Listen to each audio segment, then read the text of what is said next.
Welcome to Journeys into Enlightenment with Janet. Join Janet and her friends as they gather at the intersection of consciousness and self-experience. What being consciousness in human form is all about. Access heart-centered awareness with them and feel the difference in the moment that will last a lifetime. Hello, and welcome to Journeys into Enlightenment with Janet. I'm Janet Barrett. Thank you for choosing to spend time with me and my friends, some who are new, some very old, some never even met before. We show up every episode to share with you the wonders of what life has to offer. Each, in their own unique ways, establishes connections and oneness. We each, in our core sense of essence, are exploring through our individualities we call self. This collective we call consciousness. We share an awareness that we are actively creating what we feel is our reality. We are all participating in some way to what is showing up around us. Reality is a hologram, an illusion that we manifest into form. For those of us who are at all familiar with the sciences found in our quantum realms and consciousness technologies, this is our playing field. Time and space are held in different awareness here. We appreciate that we are in moment-to-moment dynamics, faster than the blink of your eye, interacting with what we are projecting. I am not a scientist trained in specific forms of knowledge. You don't have to be a scientist either. You only have to appreciate your inner knowing, which is different than knowledge. Your knowing comes from your intuitive range of senses, where knowledge comes from systems described into being. It is the difference to be found in our right brains and our left brains. You only have to allow and appreciate your sense of connection to the unseen world you are in, and being able to notice in yourself the relations of thoughts to feelings and subsequent actions that are a part of this physical realm. You allow your curiosity to flourish and your rational mind to step back and relax until it's needed again. You get to stop the assumption that is in habituated reactions and become present now, alive and responsive to stimuli, as we are designed to be. That is what this experience of being present with us is all about.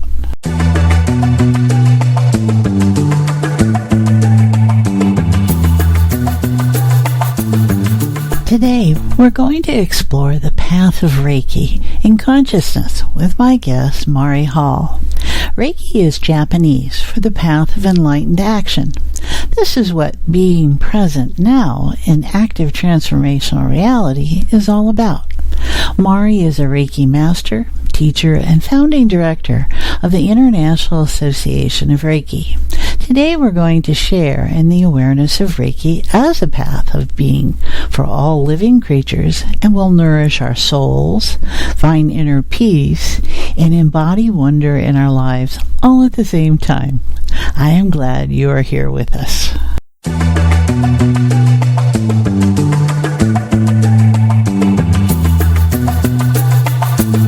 Our language will be of wonder, enlightened action that comes from the wisdom of our essence. It is our intuitive senses interacting as inspired expression. We are in our sense of expansive heart and love, where the boundaries of hurt and pain we each hold in our heart loses the rigidness and shift into a softened feeling of wholeness.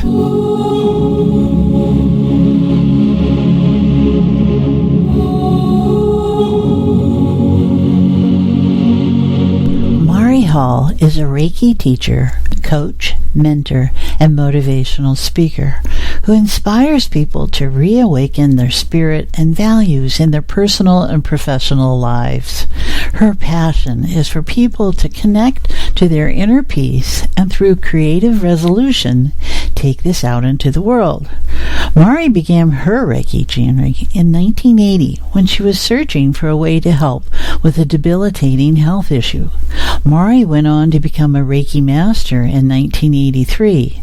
She was the first UC Reiki Master to bring Reiki to the UK and the first to teach Reiki in the Ukraine, Norway, and Czechoslovakia. Mari has taught Reiki to more than 55,000 people worldwide. She is a highly respected figure in the wider Reiki community. As the founding director of the International Association of Reiki, established in 1989, Mari has greatly influenced both the development of Reiki as a professional practice and the standards for its teachings. This was seen clearly in her work with the International Board of Complementary Medicine for the standardization of teaching and the professional practice of Reiki within the European Union. The late President Václav Havel of the Czech Republic recognized this work when Mari was nominated for the prestigious Heart of the Country Award, which is the Czechs' equivalent of the Nobel Peace Prize. Mari also teaches Jedikan Reiki, which is direct teaching. She found Jedikan Reiki in Bogota, Colombia in 2007 when she went there to present techniques that she was developing using Reiki to help with brain and motor neurological problems and muscle memory. She began studying Jedikan Reiki with Taido Yamaguchi and Arjava Petter in Bogota that year and was Arjava's U.S. coordinator for his Jedikan classes in the United States for 7 years. She is a Shinhan, which means teacher. She is the best-selling author of many books about Reiki.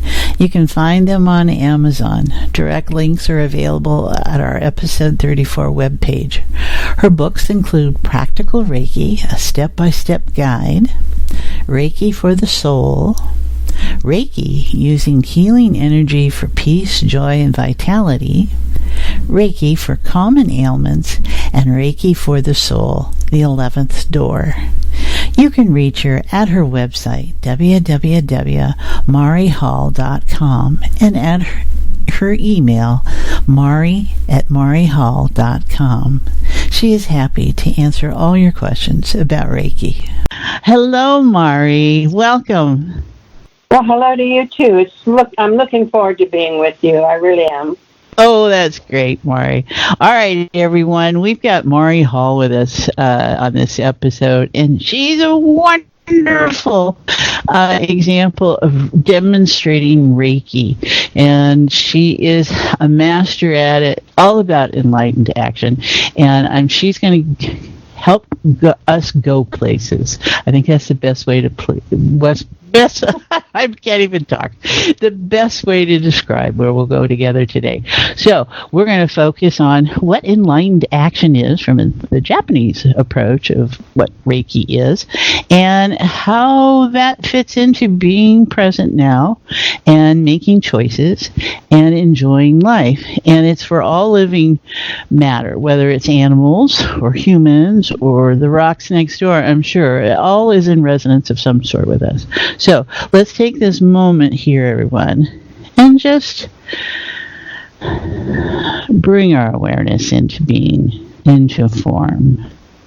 So just notice your breath. Notice that heartbeat. And allow them to come into sync, into a relationship within. And feel the breath through the heart. And we're bringing being in essence into form, into action, into centered into your being. That's the way I'm saying it today, and don't hold me to it, but that's just the way it comes out. So in just noticing, and there's the field. That's opening up really nicely. All right, Mari, what are you noticing right in this moment? I am noticing how big my heart is and how present I am to the moment and to everything around me. I feel an incredible amount of energy surrounding me and running through me. A sense of presence in everything. Well, I can feel that down my neck and down my spine. That's really good. Thank you, Maury. Whoa. Feel that, everyone. What it's just like to be open in the moment. Whatever the clamor of the day is out there, this time we're sharing together is what it's really all about. So we're going to take whatever your concerns are, bring them into this space, and as an active transformational reality, what you feel right now may be very different than when we're done here. And what it's like to be in that state of awareness like that. We so often listen to things, but they don't always... We have to write them down and categorize them, and then we're taking this active. There's nothing here to note except what you're experiencing. And that's enlightened action, where it's not running through your mental processors. You're just in a state of trust. Do you feel that trust, Mari, like that, or how would you identify it? Oh, yeah, absolutely. Everything that we experience with all our senses just becomes who we are, but it also becomes part of the whole consciousness. Yeah. So you've been doing Reiki for years. How did you get started with it? Oh, I had some health problems, and they told me I'd be paralyzed by the time I was 40, and I really didn't like that diagnosis, so I wanted to make the doctors wrong. Mm-hmm. But in the same sense, I was highly skeptical. I was, I wore a business suit and carried my briefcase around and was an accountant. And so I didn't trust or believe in any of this stuff you couldn't see and feel and touch. So when I found traditional answers weren't forthcoming, I decided to go to a metaphysical bookstore to see if I could find some answers, which was kind of a joke because I'd never been in one of those places before. And but it's like when you surrender to the process, and you end up being in places that support you, but you have no idea why you're there, kind of thing. Mm-hmm. So I ended up, as a short story, taking Reiki, and I didn't even know what it was. Mm-hmm. Mm-hmm. Didn't believe it would work, and I was probably wasting my money. And I tried to talk the man sitting next to me into leaving with me before the course started. And he said he couldn't go because he had to bring the paper back to his wife who had signed him up. So that was the beginning of my experience with Reiki. So we have to thank the wife. Yes, you don't want to walk out alone. You want there's a strength in numbers as you make a statement. So, but it was the wife. So whoever that anonymous woman is, we have her to thank for this. Okay. I'm so glad he was scared of her. Yes. Yeah. Well, you want to prove if we're all connected, and there you are, right? Oh my gosh, yes, absolutely. And of course, my Reiki teacher told me that I was a tough nut to crack, and I was so skeptical. But she just said it's like eating an elephant. You just do it one bite at a time. I'll have to remember that. Okay. And so you found it was helpful. You found in some way something opened up. Well, what happened was not that the symptoms went away initially, mm-hmm. but what happened was the dark cloud that I felt like I was born with disappeared. And my life was changing and unfolding from the inside out. Uh-huh. And as a result of that, then my problems ceased to bother me, and I had no intention of ever putting my hands on anybody else or anything like that. But of course, that was disproved because people kept asking me to do that, and then asking me to teach when I became a teacher, and so I just kept saying yes to life.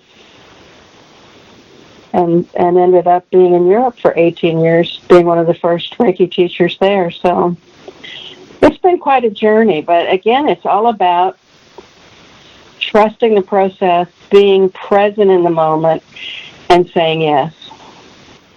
Yeah, and that's being willing to listen, isn't it? Oh my gosh, yes. Listening.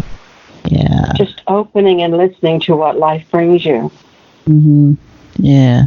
I used to listen to a lot of music, and I had all that. When I got off into the metaphysical world, of course, I had to have the right earrings and crystals and all the accoutrements of being metaphysical. And when I went to Europe, what I learned was I didn't need anything at all. In fact, the quiet was absolutely the most beautiful sound.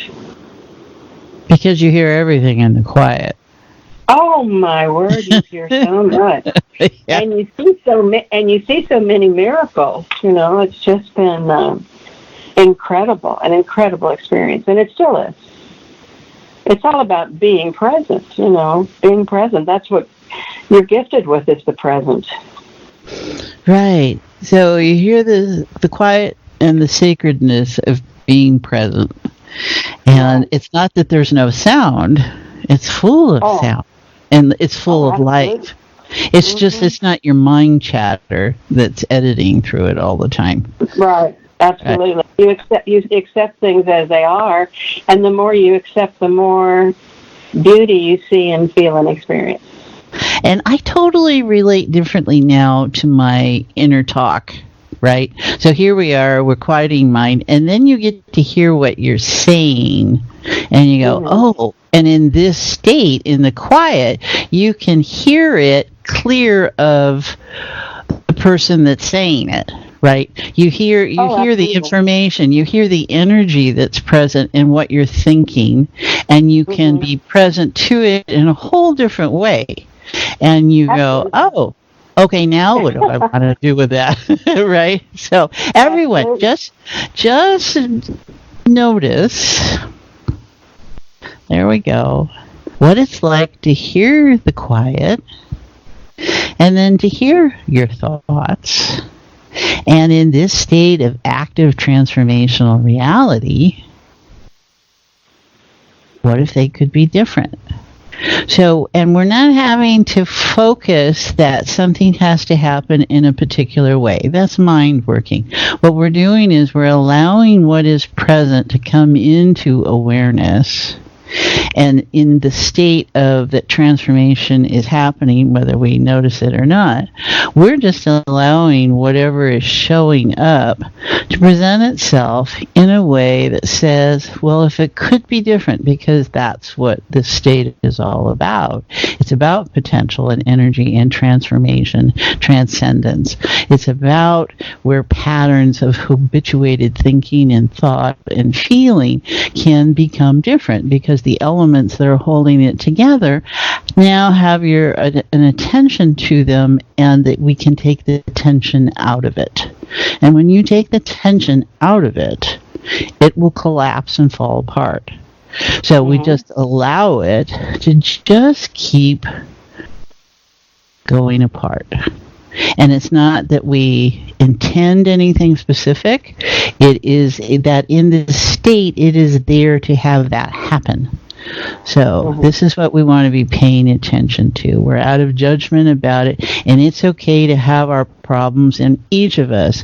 And Mari, you have had them. I have had the physical challenges, these places that we are taken to our wall of whatever we think something is, and we've had to question it and allow ourselves to either hang on to it or go, oh, that's just a viewpoint. There it goes.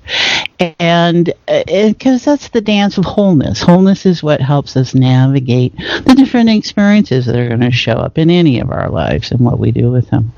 So everyone, just be noticing, and that we all have wisdom. And Mari brings that questioning mind, that I was this and now I'm this. And I know the steps of how I got to this, but I was really attached to where I was.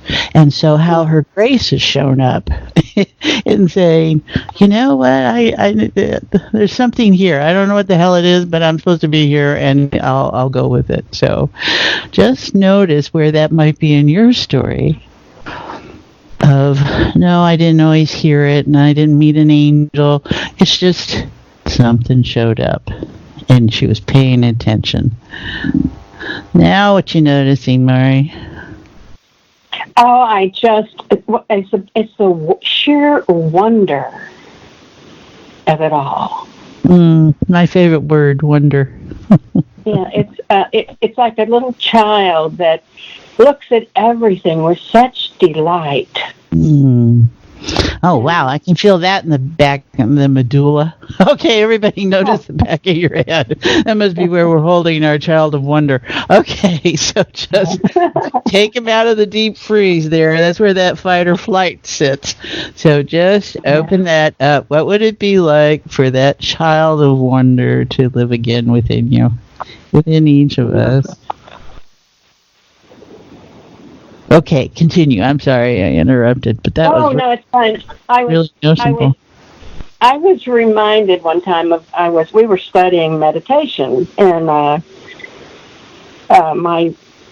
mentor was telling us, go to a place in your mind that brings you peace. And people were going to islands and mountains, and they were having all these tremendous, beautiful things to see, and I was really getting pissed off because all I had was dark. And so, and of course, it wasn't my fault. He was doing something wrong in my mind, So I walked up to this beautiful individual and said, "You must be doing this wrong because I'm not getting anything." And he said, "Well, what are you getting?" And I said, "Black." And he said, "Well, go into the black." And he just dismissed me. So I'm going back to sit down in a huff because I didn't get the answer I wanted. And we started again breathing and going, and sure enough, there was the black. And then I heard a voice that said, "Look down." And in my mind's eye, I looked down, and oh my, I saw the earth like you see it from space. It was blue. And then I looked closer, and there were people from all over the world holding hands like brothers and sisters, and they were dressed differently.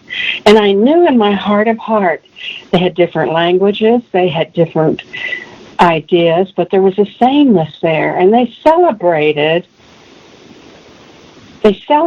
each other and respected the differences. And there was a oneness that was present.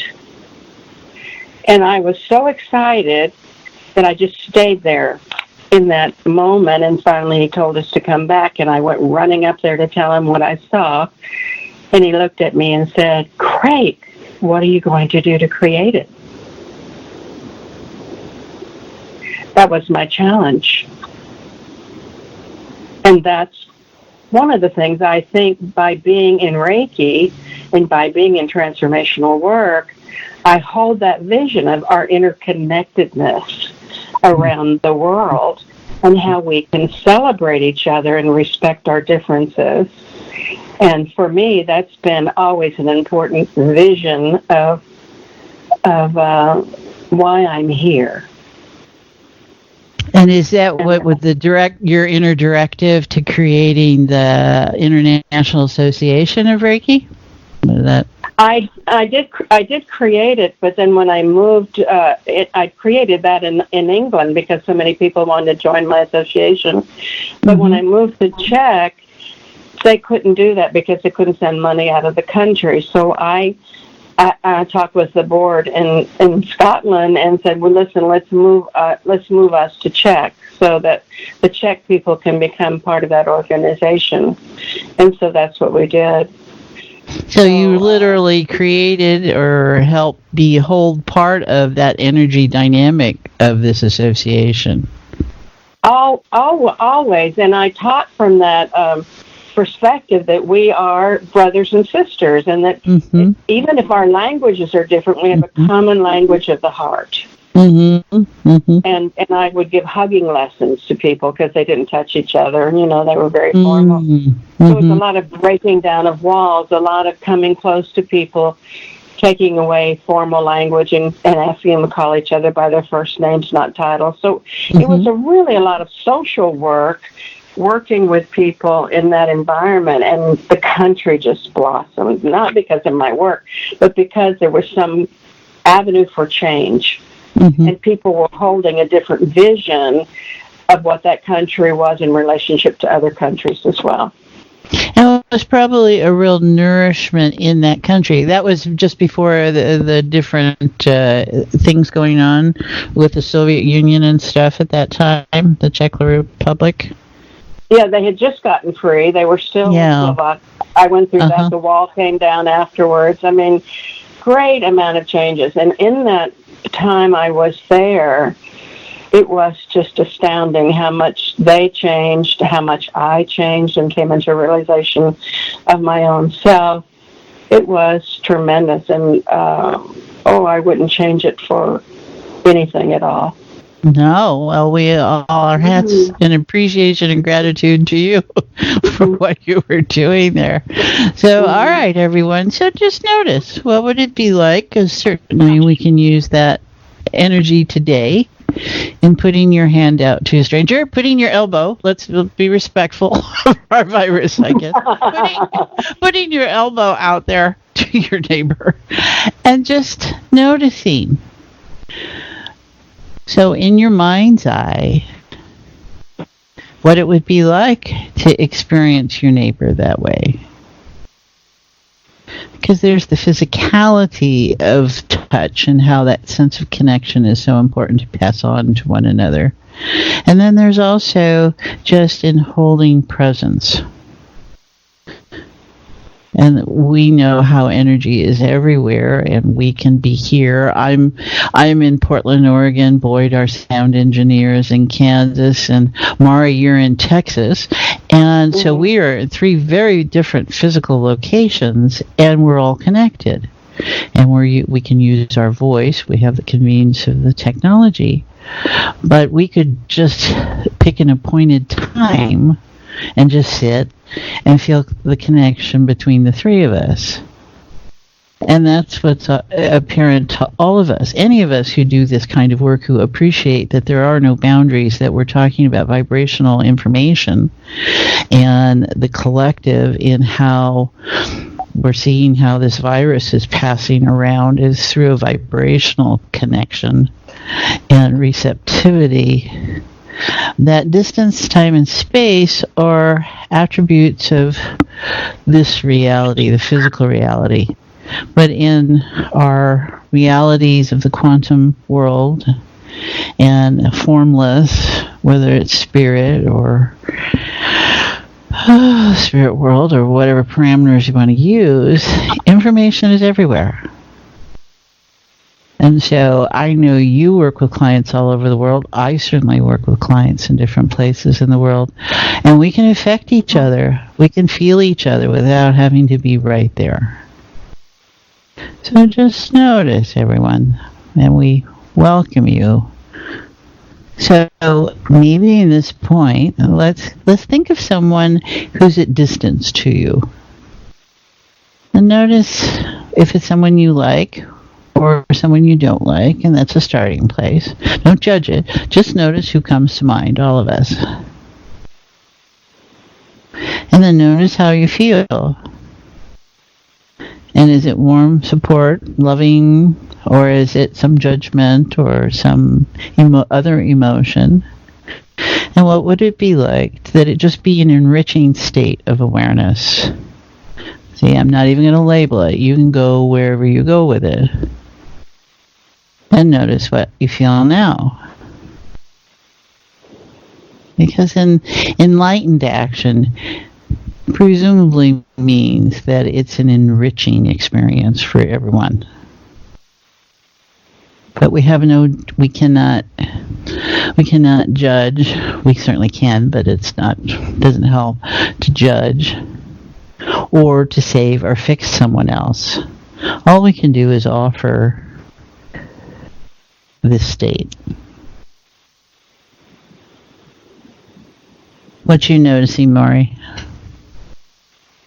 I immediately had a friend of mine in Australia that came to mind, and I just have the biggest smile when I think about him, because he brought me to Australia.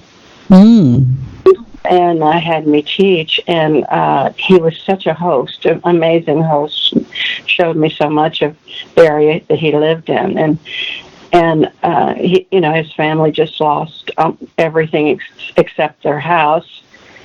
Not him, but his parents, and so they went through the fires, and it's just been an incredible thing, and yet he will rise again and stand and be there, present, and he's like a playmate. I always feel very happy when I think about him. That's good. So then, in one moment, I had the whole Australia in my heart. Okay. That's a big heart, yeah. Okay. And I'm sure they're better for it, whether they know it or not. So. All right, absolutely. Well, see, we have no responsibility for how anyone else experiences us, right? We only have our experience and our responsibility to ourselves. So noticing your warmth that you feel in thinking of this individual, that is so enriching to your own essence, right? And your own health and stuff. So, all right. Well, what comes to mind? What do we want to talk about here? I'd like to talk a little bit about Reiki, if I may. Reiki is a method of transmitting energy to someone, but you don't direct it. It's like you're the silent witness to their own miracles that they make by the use of it. And I think that sometimes when people get involved in taking Reiki, they have this misconception that they're the healer, or they're the one that's doing it. And it's not a doing thing; it's a being, being practice. So I gave him this little thing to think about when you take your car to the. I'm saying petrol station because that's the word that came up. You pull up to the pump, and it doesn't. The pump is a universal energy supply, and the car needs the energy. And it doesn't matter what color the car is, who's driving the car, where it's going, if it's clean or dirty or any of those kinds of things. But they need something to get the energy from the pump to the car, which is the nozzle with the hose attached to it. And that's our function as Reiki people, is we become the best hose we can be, the clearest, most beautiful channel for the energy to flow. And when they have filled up and they don't need any more, they disconnect and off they go. So we don't have any how you have to use it or what you have to do with it or how you feel when you're getting your energy from the pump. It's just there, and we become the silent witnesses to those miracles. And in doing that and getting ourselves out of the way, the energy is there and present, and we get to experience it as well. So you mentioned a great point, is that, in being, we're not doing, and how to get that's what we mean when we talk about getting out of our own way, that we think we're the source when we're just the mechanism that makes the energy available.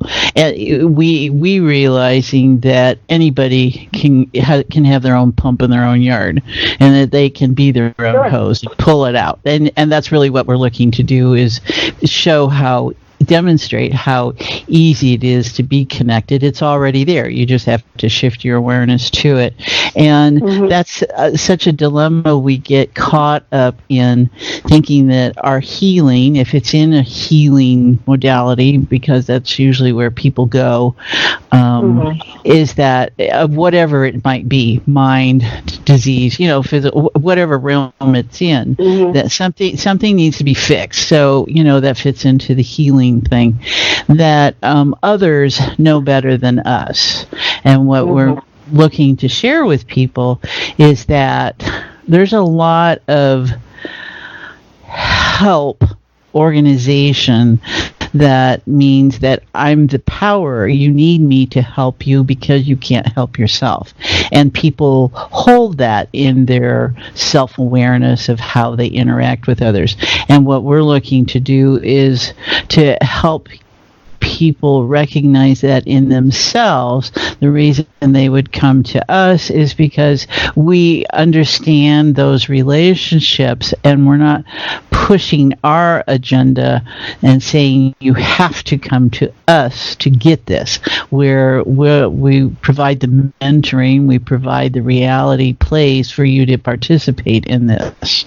And that's what the show is about. That's what all of us doing this, any of this work is about.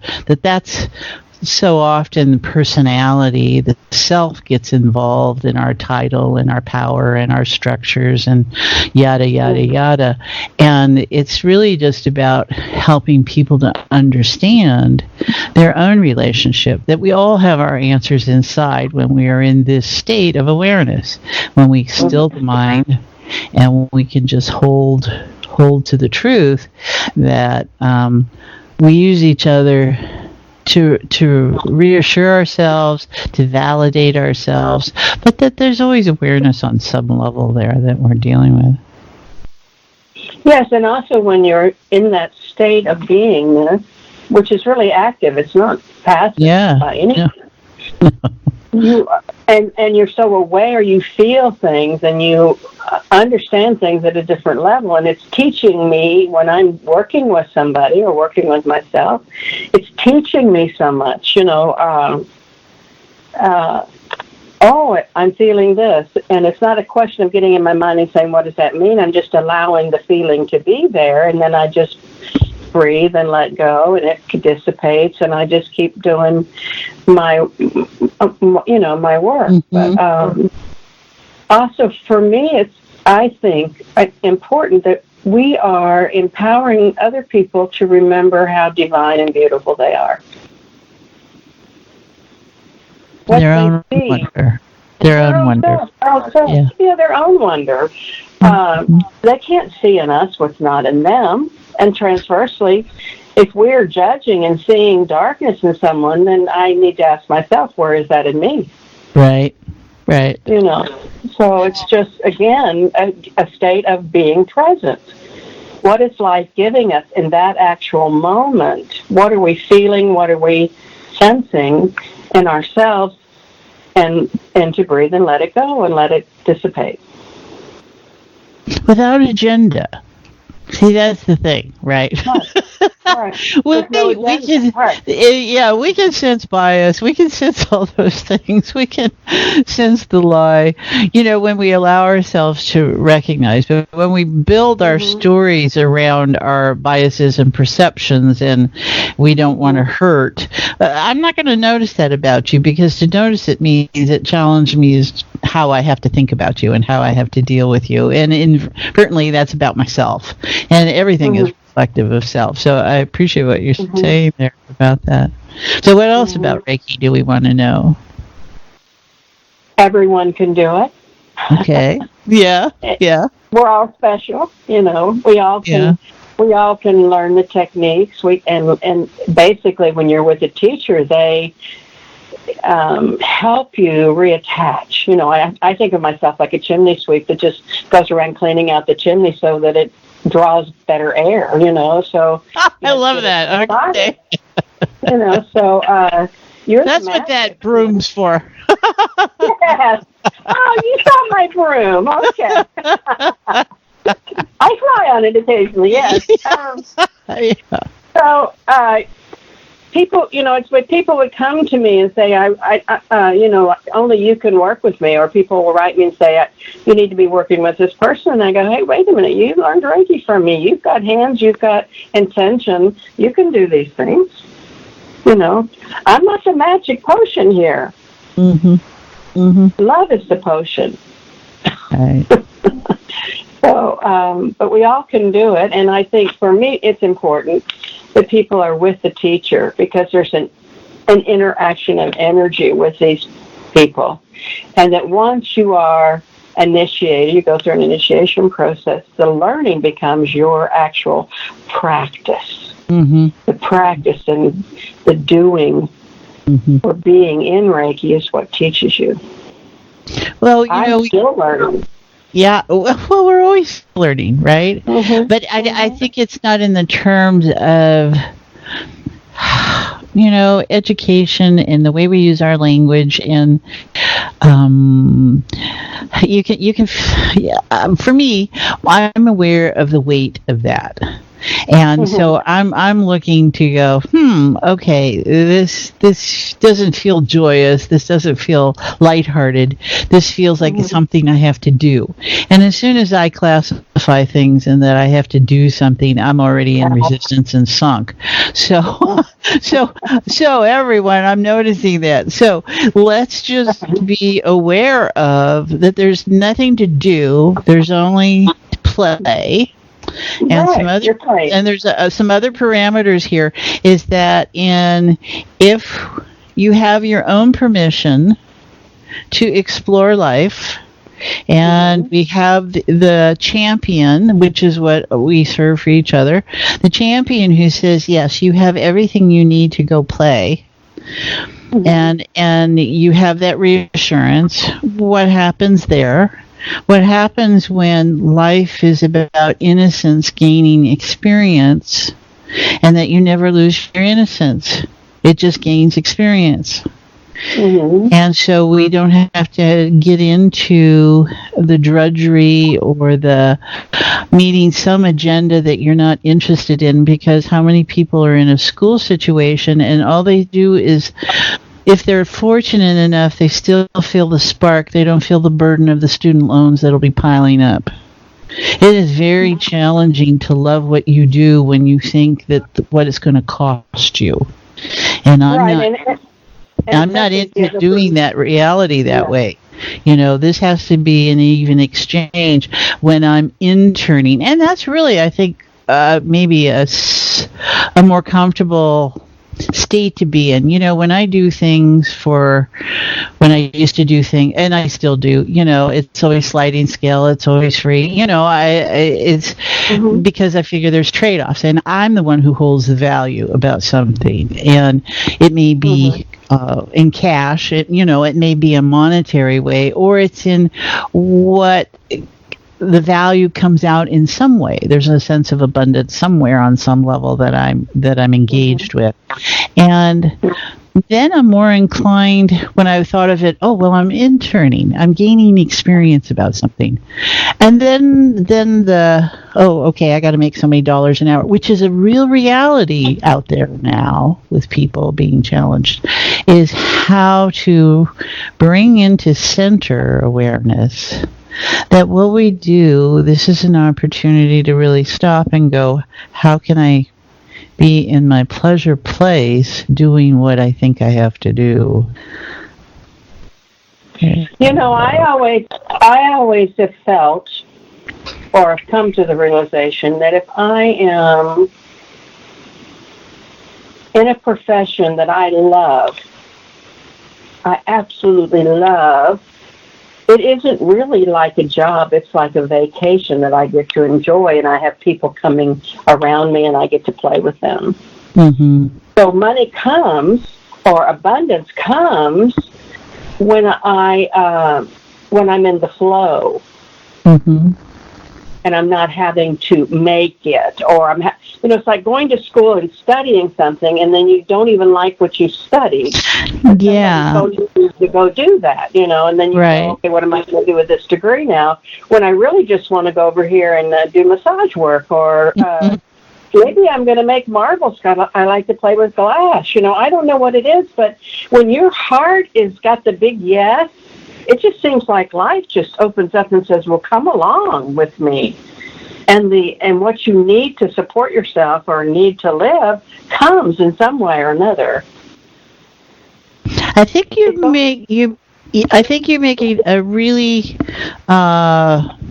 something we really need to bring awareness to, Mari, is that when you can feel your heart, when you can hear that, and that's only you can do that when the rest of it is quiet, when you're not listening to your parents, when you're not listening to all those outside voices that self gets formed around, and you can feel this place, and you go, okay, what's in my heart? What would I like to do? So let's invite everyone right in this moment. Doesn't matter how old you are, what you do, or whatever your state is. What would it be like to just use this space this reality state sense that we're in here, to look at what you would like to be involved in. And I haven't put any other kind of classification on it. No label on it. What would you like to be involved in? What would you like to be and express as your inspiration? Not what do you have to do, not what is motivating you out there. What would you like to be involved with? And just notice. And they may be making marbles, which I just love that idea. Okay. And how is that useful? I don't know.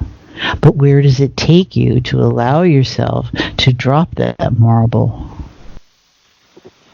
There you go.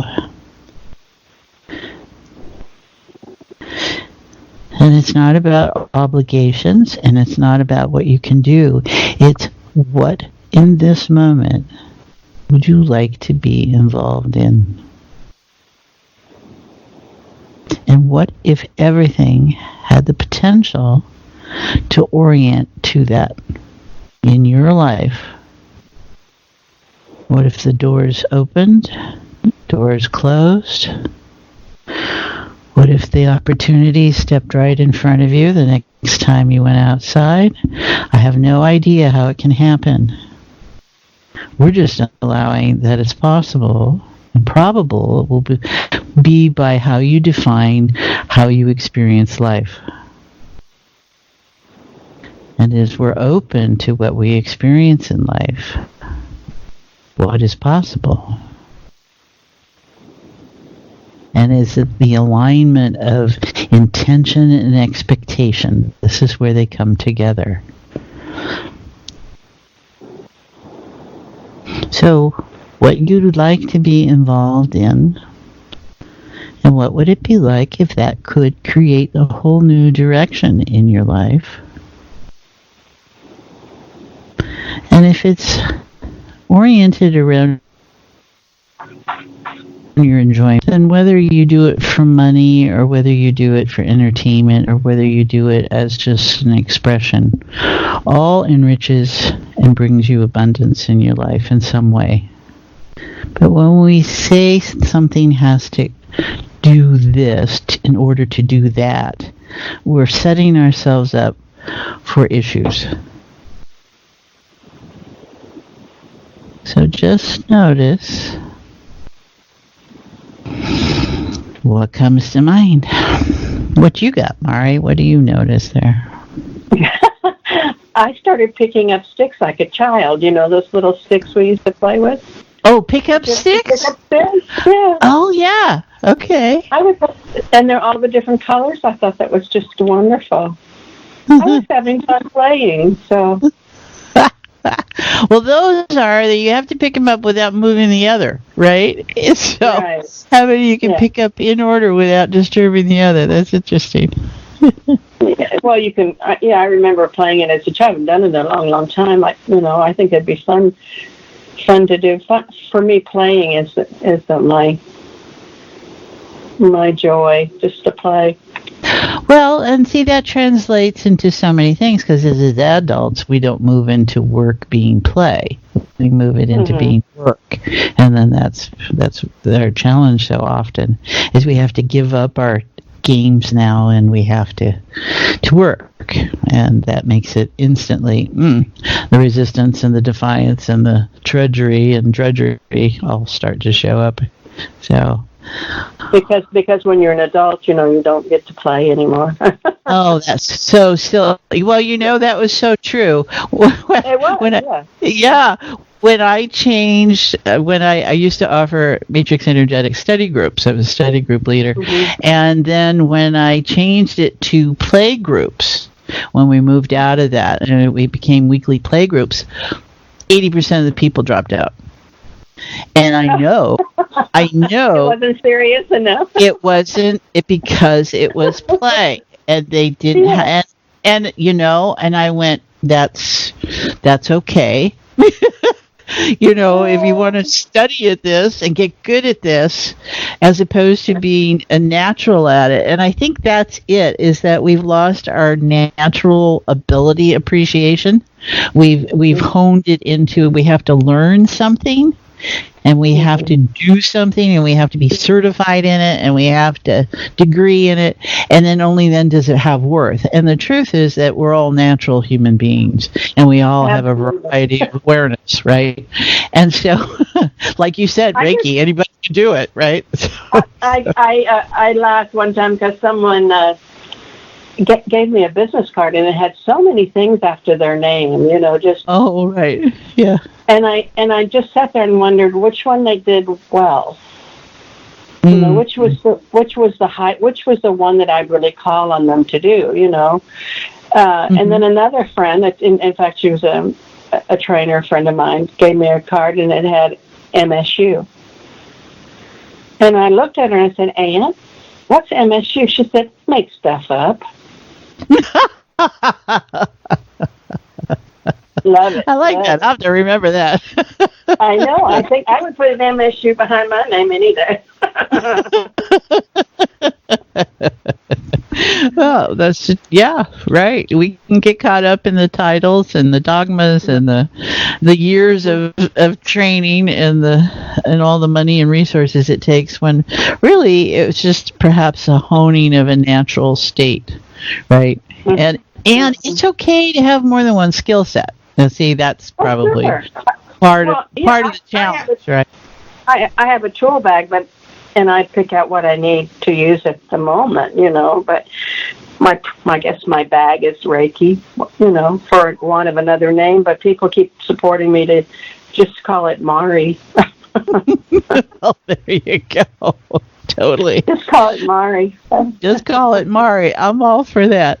Well, What are you noticing right in this moment? Is there anything else you'd like to share with us, or about whatever?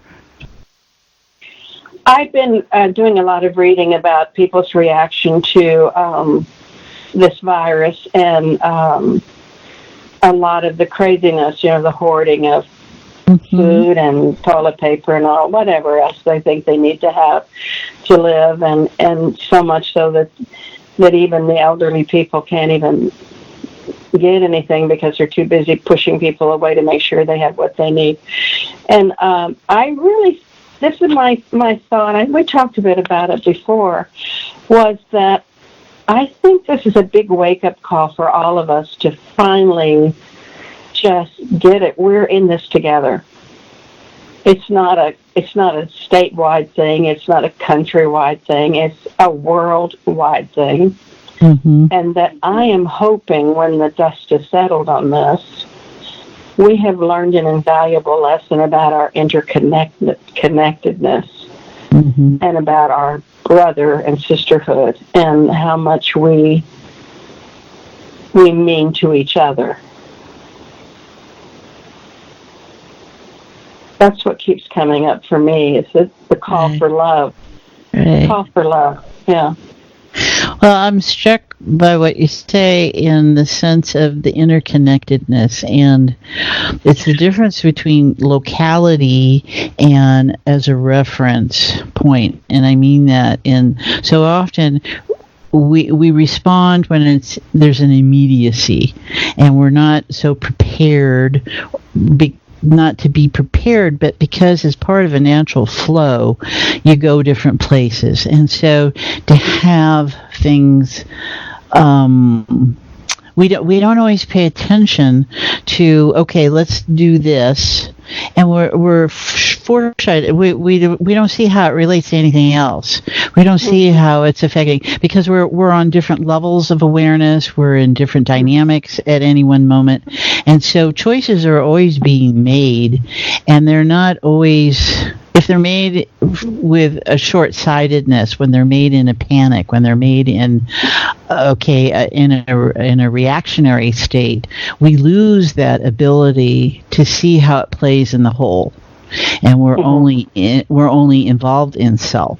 We're not involved in our connectedness, and so we're going to see what shows up for all of us and everyone, just noticing what it's like to be present. And we're recording this conversation with Mari here. We're in March, and I think it's like the 19th. You'll probably be hearing this sometime after the end of April. So we'll see what shows up in the collective out there in the time between now and then. And realizing that in active transitional awareness, no matter what time and when you listen to this conversation, it will be a live experience for you, and it's active. Well, Mari, what you think? Does it feel like we're at a good place to? Oh yeah, I'm very pleased with how things have gone. Okay, and I hope that they are too. It feels like we're still in that interconnected space, still heart space. Mm-hmm. Yeah, I'm very pleased. Good. Well, thank you so very much for joining me. Let's do this again about another conversation, okay? Absolutely. Will you look forward to that? All right, everyone. We'll put our bean caps on, and we'll see how we can get Mari back in a few more episodes. So let's just know. Thank you, Mari. I deeply appreciate it. You're completely welcome.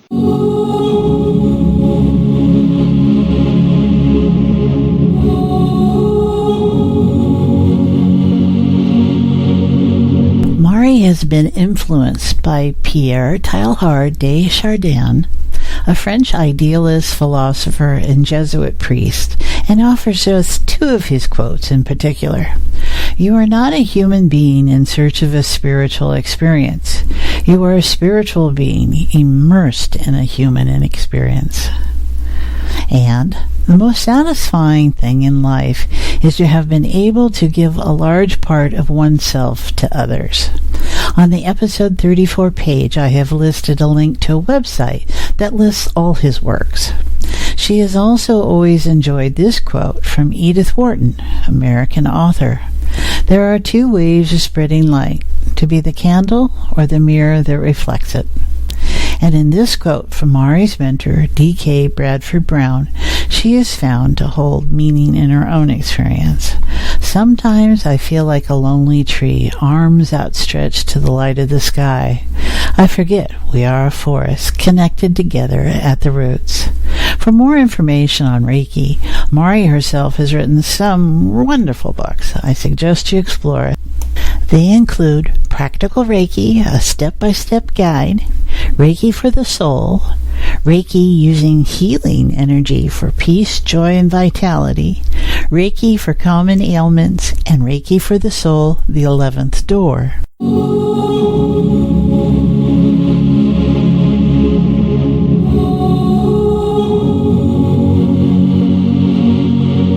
Here are a few extra quotes to take away with you. A healer's power stems not from any special ability, but from maintaining the courage and awareness to embody and express the universal healing power that each human being naturally possesses. Eric Michael Leventhal. Every answer you ever need lies within your own silence. Ian Tucker, Your Simple Path, Find Happiness in Every Step. And this, the peace and success of your well-being is my priority. With my Reiki services, I am to help people reclaim the magic of living peacefully. And this is Mari Hall's mission statement.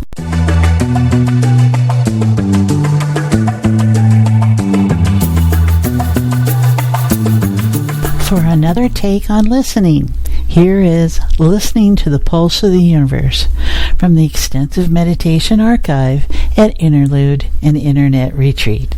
Listening to the Pulse of the Universe. What do you hear when it's very, very quiet? It's not nothing. The universe hums. Sound is vibration, and the world vibrates. We have the ability to sense vibration in the air, and we call it hearing. We hear birds singing, people talking, vehicles moving, wind blowing, fans humming, water falling. Our minds sort the sounds by importance. You may hear birds calling as you awaken in the morning, but as you go about your daily business, you may no longer notice the sound. You may hear people talking, but not really attend to what they're saying until you hear your name spoken. When you drive, you probably don't notice the sound of the engine unless the vibration changes.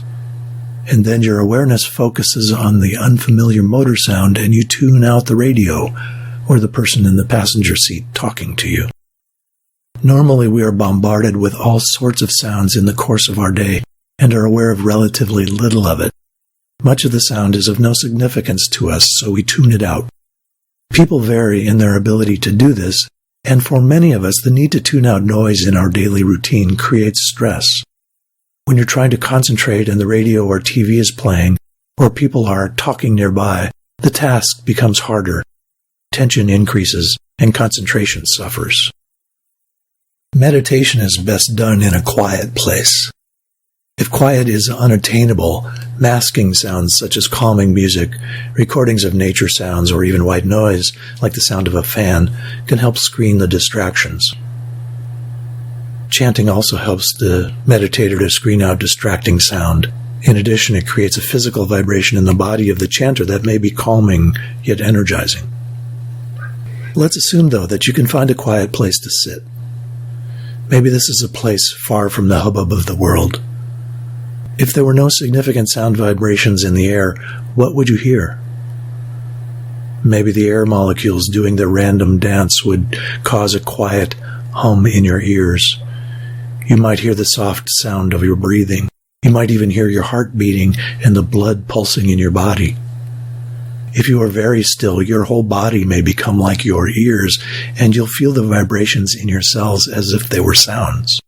You might hear the electrical pulses of nerve cells passing messages down the line. You might feel the rustling of protoplasm as cells grow, divide, and die. If you tune in even more, you might think you can sense the rattling of atoms as they bump together and electrons bounce around their paths of probability. When you are very still, the universe hums, and the humming is a chorus that forms an infinite song. So here's a practice. Notice your awareness of sound. Stop what you're doing now and then and just listen. What do you hear when listening attentively that you screened out a moment ago? What sounds demand your attention? What sounds irritate you? What sounds soothe you? Do a sound inventory of your home or workplace. What do you hear there? Is it too noisy for comfort? Can you turn down the volume at least some of the time to create more peace and quiet? You may need to negotiate with those who share your space. Talk about it. In meditation, try just listening. Instead of concentrating on one thing, open your awareness as wide as it will go. Listen receptively. Become aware of whatever sounds come to you. Notice how your attention moves from one sound to another. Notice where attention fades. Notice where it sharpens. Listen with your whole body. Where are the boundaries between hearing and feeling? Can you hear your soft breathing? Can you hear your pulse? What else can you hear?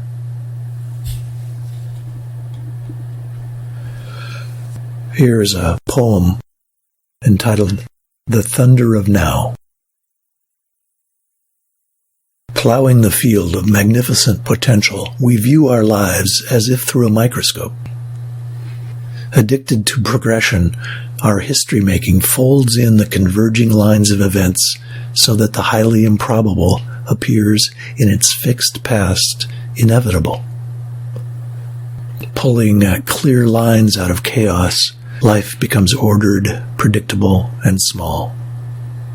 Instead, Listen to the universe squeezing itself into existence. Pieces of being crackle into nowness. Moment by moment, probabilities freeze into real time.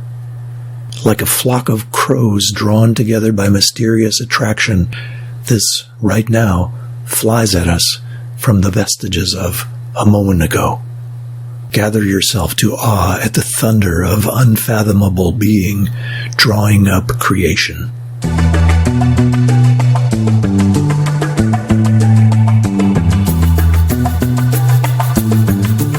My blog for this episode is Listening Through Our Heart.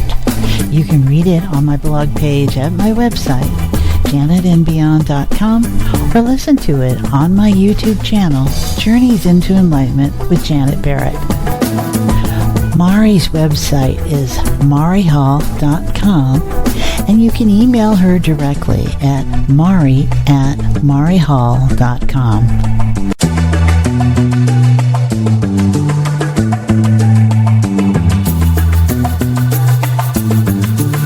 Thank you for joining me here at Journeys to Enlightenment with Janet. A new episode is released every 2 weeks. Any questions or thoughts or guests you'd like to suggest, you can email me directly at janetandbeyondpodcast@outlook.com. For more information about all the elements that make up each episode, they are on my podcast page at my website, www.janetandbeyond.com. While there, you will also find information about my other podcast show, Conscious Conversations with Joan and Janet, and all about my work with clients. You can sign up to receive my regular weekly blog, Life in the Beyond, Journeys into Enlightenment. If you're looking for other regular opportunities to sit in heart-centered awareness with myself and others, you can join us in my Fuzzy Photons playground groups I offer on Wednesdays, live interactive space via Zoom video conferencing. You can follow each episode of this podcast series on my YouTube channel, Journeys into Enlightenment with Janet Barrett. Till the next time, notice what feels different right in this moment. It is real, and it can last a lifetime.